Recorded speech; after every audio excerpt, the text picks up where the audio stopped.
तो कैसे हैं आप लोग? आज हम एक ऐसी ब्रीड के बारे में बात करने जा रहे हैं जिन्हें अपने बच्चों से ज्यादा दूसरों के बच्चों में इंटरेस्ट है। ये ब्रीड पिछले 1000 साल से भी ज्यादा पुरानी है और इतने सालों में ये 1% नहीं बदली। इस ब्रीड को हिंद भाषा में कहते हैं रिश्तेदार। तेरा प्यार प्यार प्यार हुक्का मार। ये वही लोग हैं जिनसे मिलना तो कोई नहीं चाहता, लेकिन मजबूरी है। ये वही लोग हैं जो इतने घटिया जोक मारते हैं जिन्हें सुनकर इंसानियत से विश्वास उठ जाए, लेकिन तब भी दांत फाड़ के हंसना पड़ता है, चाहे अंदर से कितनी ही चीखें निकल रही हो। ये वही लोग हैं जो अपना लेफ्ट वाला पिछवाड़ा उठा के प्लास्टिक फटने जैसी बात मारते हैं और फिर सब एक दूसरे को ऐसे देखते जैसे कुछ हुआ ही नहीं है। और अगर तुम गलती से हंस दिए, ओ मजे ही आ जाते हैं। खैर, ऐसी बहुत सारी चीजें हैं जो आज हम लपेटेंगे, तो इसीलिए आओ यार शुरू करते हैं बिना किसी बकचोदी के।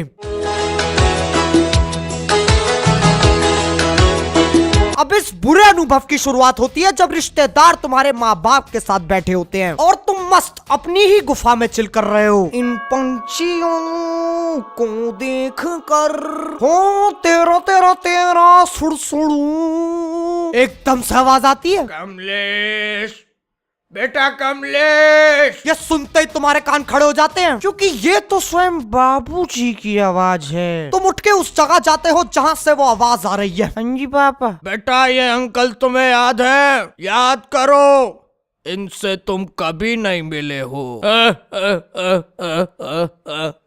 तुम्हारी नजर जाती है उन अंकल पे और वो तुम्हें ऐसे देख रहे होते हैं जैसे 21वीं सदी में डायनासोर का बच्चा देख लिया हो। और फिर उनके मुंह से ये 4 जादुई शब्द निकलते हैं, कितना बड़ा हो गया। अरे है मेरा क्या कितना किसके लिए बड़ा हो रहा है ये जान के आप क्या लो। पर्सनल होने की बहुत ही नाकाम कोशिश है ये। अरे मैं कोई पौधा हूँ जिसे 10 साल बाद देख के कह रहे हो कितना बड़ा हो गया है। अब तुम्हारे पिताश्री तुमसे कहते हैं, बेटा अंकल के पैर छुओ। देखो यार, मुझे पैर छूने में कोई दिक्कत नहीं है ना, मैं अंकल के पैरों की तरफ बढ़ रहा हूँ। मेरी उंगलियां 1 सेंटीमीटर दूर होंगी उनके पैरों से। अचानक से मेरे दोनों हाथ पकड़ लेंगे और बोलेंगे, अरे बस बस बेटा, नहीं नहीं पैर मत छुओ, इसकी क्या जरूरत है। मुझे उससे भी कोई दिक्कत नहीं है, लेकिन ये सुनकर मैं अपने पिताश्री को देखता हूँ, बेटा पैर छुओ। नहीं नहीं बेटा, पैर मत छुओ। छुओ मत छुओ। छुओ मत छुओ। अरे दोनों के दोनों क्या करवाना चाह रहे हो मुझसे? उस वक्त मन करता धरती में घुल के अपनी जान दे देता हूँ, कम से कम ये तो नहीं सहना पड़ेगा। लेकिन नहीं, अभी तो बस शुरुआत है। रिश्तों के भी रूप बदलते हैं। अब शुरू होता है अंकल का सवाल जवाब। क्यों एनी? कौन सी क्लास में हो? लाइफ में क्या चल रहा है? बड़े होके क्या बनोगे? ये मेलेडी इतनी चॉकलेटी क्यों है? कभी ऑनलाइन होटल बुक किया है? कोई गर्लफ्रेंड वगैरह है या फिर कोई फीमेल फ्रेंड? कुछ भी है जो फीमेल से मिलता जुलता हो? जैसे ही बॉयफ्रेंड गर्लफ्रेंड वाला सवाल पूछा जाए तो समझ जाओ तुम्हारी जान को खतरा है और वहाँ से जाने का वक्त आ चुका है। लेकिन उससे पहले अगर तुमने उन्हें ये साबित कर दिया कि तुम्हें पढ़ाई में दिलचस्पी है, तो तुमसे बहुत ही खूबसूरत सवाल पूछेंगे। 10वीं क्लास के बच्चे से पूछा जाएगा, बेटा 7 की टेबल आती है तुम्हें? अगर तुम ना बोलोगे तो तुम्हारी बेइज्जती है, और अगर हाँ बोलोगे तब भी तुम्हारी बेइज्जती है। साला 10वीं क्लास में आके 7 की टेबल पे चढ़ रहा है। अब इस वक्त तुम्हारी हार हो चुकी है और इसे मानने में ही भलाई है। उस वक्त तुम जो भी जवाब दोगे उनकी आंखों में आंखें डाल कर देना, वरना उस दुष्ट प्राणी की कहानियां शुरू हो जाएंगी। बेटा, जब हम तुम्हारी उम्र के थे तो पेड़ के नीचे धार मारने जाते थे और धार मारते मारते पूरी 7 की टेबल बोलते थे। 7 1 7। आप भी बोलिए भाई साहब। 7 1 7, 7 2 14। Come on everybody। 7 3 21, 7 4 28। वाह वाह वाह भाई साहब, क्या महफिल जमी है आज। अब चलते हैं 10 साल। रिश्तेदार आते हैं और तुमसे ये सवाल पूछते हैं, बेटा ये जो जॉब है तुम्हारी, इसके बारे में बताना थोड़ा। तुम प्रॉपर फील्ड में आके अपनी जॉब के बारे में बताते हो और वो बिल्कुल ऐसे एक्सप्रेशन देते जैसे उन्हें सब समझ में आ रहा है, लेकिन घंटा कुछ खोपड़ी में घुस रहा होता है, फिर भी अंत में चिल्लाएंगे, वाह वाह क्या बात है बेटा, क्या जॉब है तुम्हारी? वैसे 10 साल पहले याद है मैंने 7 की टेबल सुनाई थी, याद है कि भूल गए? 7 1 7 7 2। क्या बेटा सुनाई नहीं दे रहा है? 7 1 7, 7 2 14। वाह वाह क्या बात है बेटा। 7 3 21, 7 4 28। मम्मा नए नए सांचे में ढलते हैं। अब रिश्तेदारों को बच्चों का टैलेंट देखने में पता नहीं क्या मजा आता है। जब भी कोई आए, चलो बेटा नाच के दिखाओ।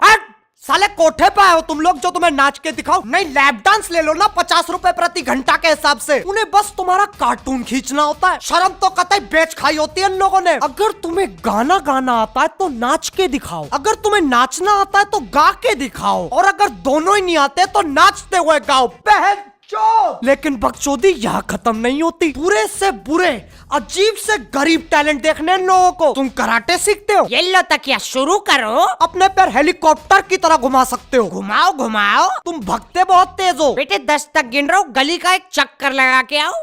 जाओ जाओ, गो बेबी गो। और अगर कुछ नहीं आता तो अपने हाथ के बल चल के दिखाओ। अरे क्यों चलूं हाथ के बल, 1920 चल रही है और पीछे गाना और लगा देंगे। तू टिकटॉक टिकटॉक चलती है, मतलब कुछ ना कुछ करना जरूरी है। अब एक रिश्तेदार अपने बच्चे की जितनी हवाबाजी करे, उनका बच्चा उतना ही फुद्दू है। कोई कुत्ता भी नहीं पूछ रहा उसे, लेकिन हवाबाजी कुछ इस लेवल की होती है। और भाई साहब शिरडी चलना है अगले हफ्ते? अब भाई साहब सबसे कांटेक्ट करना ही मुश्किल है। तो हाइक पे वोटिंग करवा लेते हैं ना, पता चल जाएगा कौन आ रहा है कौन नहीं आ रहा। ये तो काफी गजब चीज है।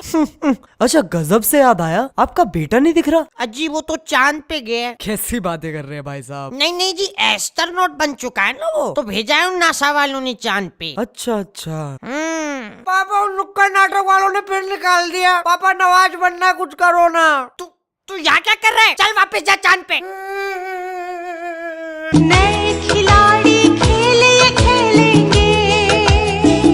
अब हम इतनी बकचोदी सहते हैं, इतनी मेहनत करते हैं, लेकिन हम चूतिए नहीं है। हमें पता है हैप्पी एंडिंग जरूर मिलेगी। अंत में इन जुल्मी रिश्तेदारों में से कोई ना कोई पैसे जरूर देगा। आखिरकार उनके जाने का वक्त आता है। वो घर से बाहर निकलते हैं, अंकल का हाथ उनकी पीछे वाली जेब में जाता है और वो अपना 6 साल पुराना बटुआ निकालते हैं। उसमें से 500 की हरी पत्ती अपने हाथ में लेते हैं। तुम्हारे चेहरे पे हल्की सी मुस्कुराहट आती है और दिल में तो भैया बल्ले ही बल्ले। तुम्हें अपनी मेहनत का फल मिलने ही वाला होता है। अचानक तुम्हारे बाबूजी बीच में आ जाते हैं। अरे भाई साहब, इसकी क्या जरूरत है? नहीं नहीं, बच्चा है, रखने दो। नहीं नहीं नहीं नहीं, ये तो नहीं हो पाएगा। नहीं भाई साहब, मैं बिना दिए नहीं जाऊंगा। अब आप इतना कह ही रहे हैं तो इसे मैं रख लेता हूँ। आखिर क्यों अपने ही अपनों को धोखा देते हैं? इसे कहते हैं खड़े लंड पे धोखा। अपनी बेइज्जती कराई, ताने भी सहे और अनजान लोगों के सामने गांड भी मटकाई। पूरी कॉर्पोरेट जॉब वाली फीलिंग आती है। मेहनत हम करें, पैसे कोई और ले जाए। साला मजाक बना दिया है जिंदगी का। एक पीढ़ी आती है, एक पीढ़ी जाती है। मैं ना यार इन सबसे एक सवाल पूछना चाहता हूँ। क्या हमने तुमसे कभी पूछा साल का कितना कमाते हो, दिवाली कहाँ मनाते हो? क्या हमने तुमसे कभी बोला चलो नगीना डांस करके दिखाओ, चलो हाथ का इस्तेमाल करके गीदड़ की तरह भग के दिखाओ? नहीं ना, तो हमारे पीछे क्यों पड़े हो? क्यों करते हो हमारे पिछवाड़े में उंगल? अपने काम से काम रखो। लेकिन अगर ऐसे होने लग गया तो हमारी जिंदगी सुधर जाएगी। और हम लोग कम थोड़ी ना, हमें शांति नहीं 24 घंटे बकचोदी चाहिए। वरना क्यों देख रहे हो ये वीडियो? तो इसलिए मानो ना मानो, इनका जिंदगी में होना बहुत जरूरी है। आखिर अपने पियक्कड़ मामा की कहानी सुनाने में जो मजे हैं वो कहीं नहीं मिलेंगे। तो यार इसी के साथ आज के लिए सिर्फ इतना ही। अगर तुम लोगों को ये वीडियो पसंद आई ना तो यार लाइक मारो।